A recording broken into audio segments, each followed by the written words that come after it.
आज जो चैप्टर हम ले रहे हैं वो है ratio and proportion of class 8। Okay, तो रेशो एंड प्रोपोर्शन के अंदर चूँकि 3-4 वीडियो बनने वाली है क्योंकि बहुत बड़ा चैप्टर है।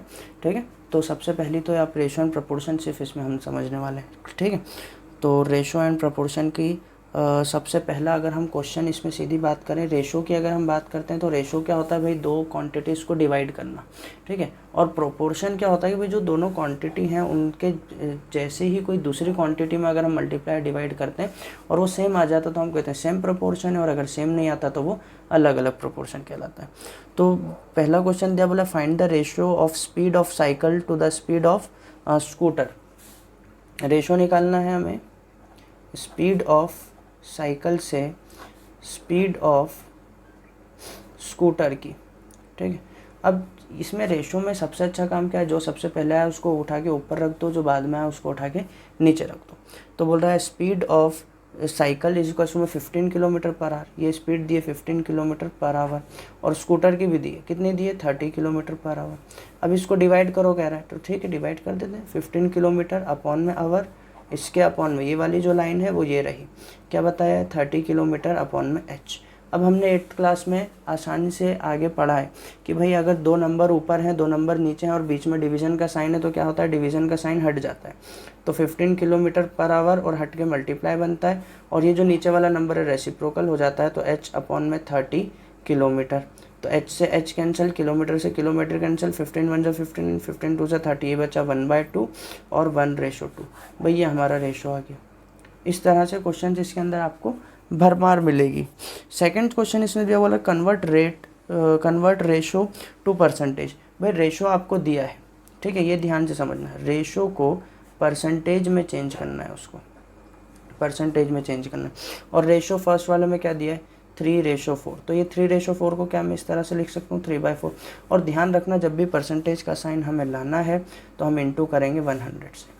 अब 100 से मल्टीप्लाई कर दें, यहाँ पे भी डिवाइड कर दो, तो इसको 4 से कर दो, 4 1 जा 4 एंड 4 2 जा 8, 9 10 बचा 2 यहाँ दिया दो, 4 5 जा 25 बचा 3 इंटू 25, दिस इम्प्लाइज 75। और जो भी मल्टीप्लाई 100 का करा है तो परसेंटेज का साइन। इस तरह से क्वेश्चन इसमें आपको बहुत सारे मिलेंगे। ठीक है, और इसी तरह से ही होते भी हैं। इसी तरह से एक और मैं आपको बता देता हूँ कि 2:3 है, तो हम लिख देंगे 2/3 इंटू 100। क्यों? क्योंकि परसेंटेज का साइन लाना है, हमें लाना है, तो मल्टीप्लाई करेंगे 100 से। ठीक है, ये ध्यान रखिएगा। तो यहाँ पर अब आगे मल्टीप्लाई करा, 3 1 जा 3, 3 3 जा 9, और फिर 1 इधर दे देंगे, देन फिर 3 3 जा 9, पॉइंट लगाया तो फिर 3 3 जा 9, फिर पॉइंट लगाए तो 3 3 जा 9। तो यहाँ बचेगा 2 इंटू 33.33। ऐसे चलता जाता, तो हम पॉइंट के बाद में 2 डिजिट पे आके रुक जाते हैं, उससे ज़्यादा नहीं चलते हैं। मल्टीप्लाई करेंगे तो हो जाएगा 66.66% आंसर। ये इस तरह से इसमें क्वेश्चंस आपको मिलते हैं। और इस तरह से अगर थोड़ा सा हम आगे बढ़ें तो cost price, profit percent, loss percent, इस तरह के क्वेश्चन मिलते हैं। जैसे इसी तरह से क्वेश्चन 3 में आपको बता देता हूँ, क्या बोला है, the cost of article is ₹15,500, यानी उसकी कॉस्ट प्राइस दे रखी है ₹15,500, और बोल रहा है उसको रिपेयर भी करवाया उसने, है ना, कोई आर्टिकल था और रिपेयर कराने में उसके बेचारे के ₹450 लग गए। अब चूँकि न्यू कॉस्ट प्राइस क्या आ गई, इसकी न्यू कॉस्ट प्राइस आ जाएगी ₹15,950, और साथ में क्या करा उसने, उसको बेच भी दिया। तो प्रॉफिट कितना हुआ उसको परसेंट में बता रहा है कि मुझे 15% प्रॉफिट भी हो गया इसको बेचने के ऊपर। तो अब पूछ क्या रहा है भाई कि भाई इसकी सेलिंग प्राइस बताओ कि भाई मैंने कितने में उसको बेचा होगा। तो ठीक है, अभी इसको बता देते हैं कि उसकी सेलिंग प्राइस क्या होगी। ठीक है,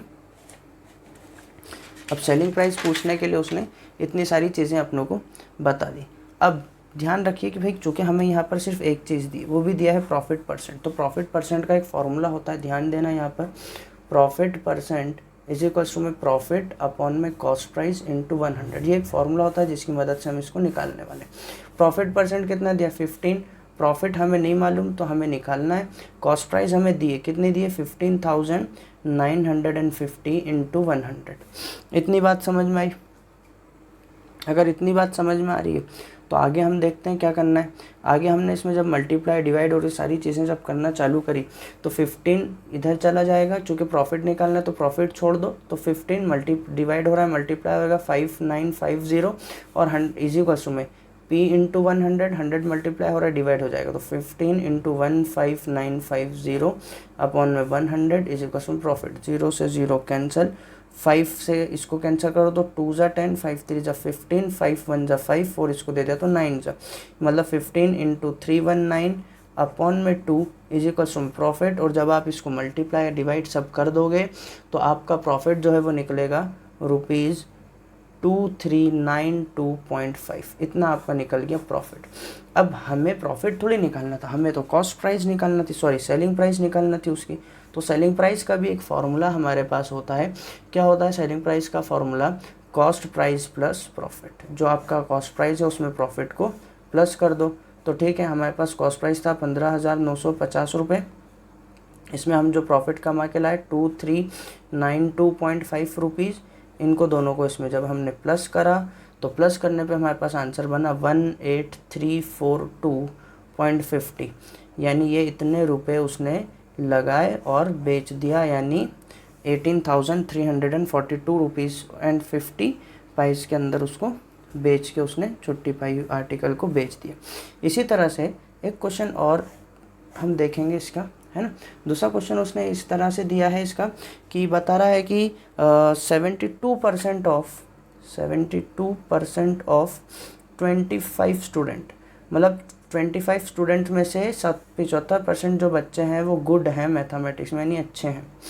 और बोल रहा है, तो वो क्या चाह रहा है, वो बोल रहा है how many are not good, तो कौन से हैं जो अच्छे नहीं हैं।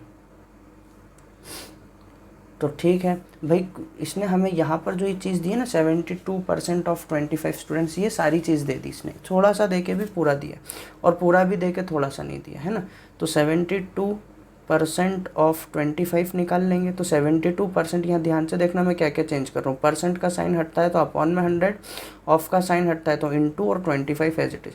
जब आप इसको डिवाइड करेंगे तो 25 यहाँ पर आ जाएगा 4, और जब 4 से आगे जाएंगे तो 2 2 ज़ा 4 एंड 2, चलिए 4 से चले जाते हैं ना, 4 1 ज़ा 4, 4 2 ज़ा, चलिए 4 1 ज़ा 4 और 3 इधर दे दिया तो 4 7 ज़ा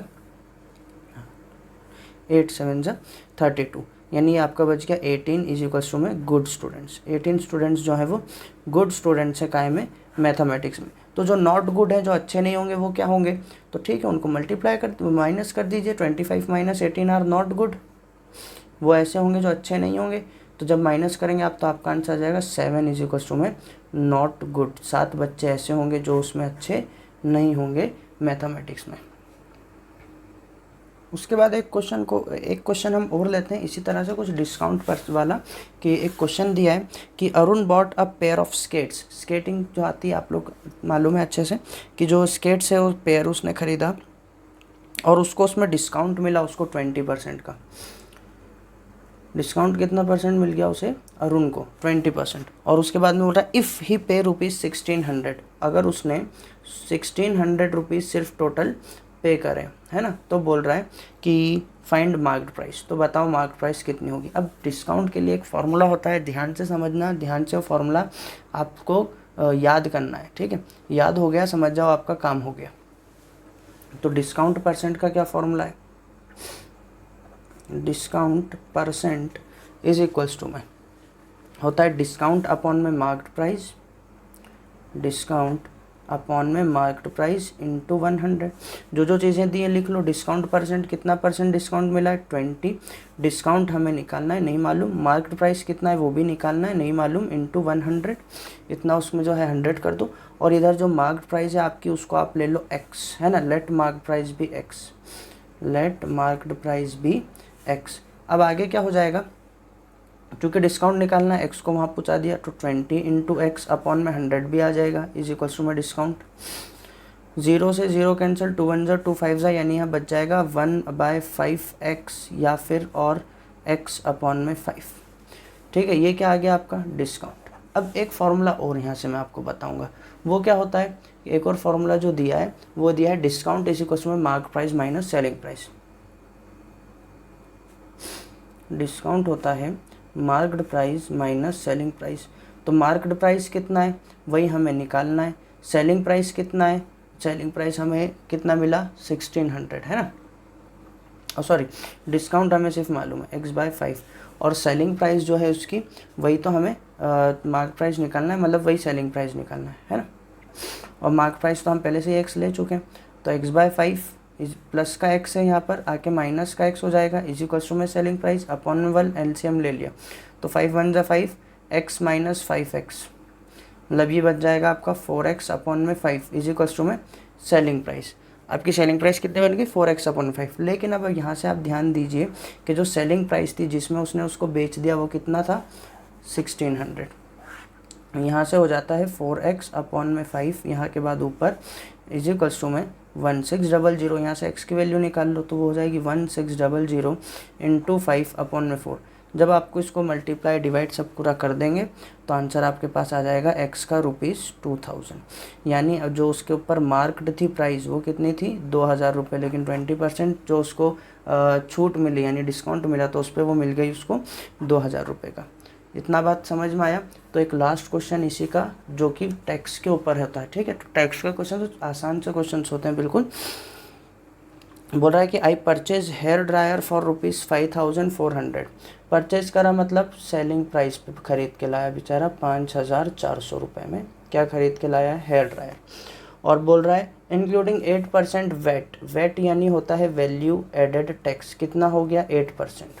बोल रहा है find cost of hair dryer excluding यानी हटाकर, वेट यानी वैल्यू एडेड टैक्स को हटाकर कितने रुपीस का हो रहा था ये बताइए। मतलब ठीक है भाई, चलो अगर बोल रहा है 8% टैक्स लगा है तो बोल रहा है इफ़ अ कॉस्ट इज़ 100, अगर कॉस्ट इसकी 5400 ना होते हुए 100 रुपये होती और इस पर हम 8% वैल्यू एडेड टैक्स लगाते and we apply 8% value added tax, so value is equals to, तो इसकी वैल्यू कितनी होती 100 की 8% टैक्स लगाने पे 108, यानी 100 की वैल्यू हो जाती 108 अगर आप 8% वैल्यू एडेड टैक्स लगा रहे हैं। और अभी आपकी वैल्यू कितनी है 5400 रुपये। दोनों को मल्टीप्लाई कर दो, अगर दोनों को मल्टीप्लाई करते हो तो आपका आंसर यहाँ से आ जाएगा 5000 रुपये, यानी बिना वैल्यू एडेड टैक्स लगाए उसकी वैल्यू कितनी हो रही थी 5000 रुपये। ये इस तरह से कुछ छोटे से शॉर्ट से क्वेश्चंस रहते हैं वैल्यू एडेड टैक्स के। तो ये रेशियो एंड प्रोपोर्शन का मेन और बेसिक आपका तो हो गया क्लियर। अब आगे आपको पढ़ना है इसमें compound interest and simple interest. तो कंपाउंड इंटरेस्ट के लिए आपको मेरी अगली वीडियो देखना पड़ेगी। Okay, thank you very much.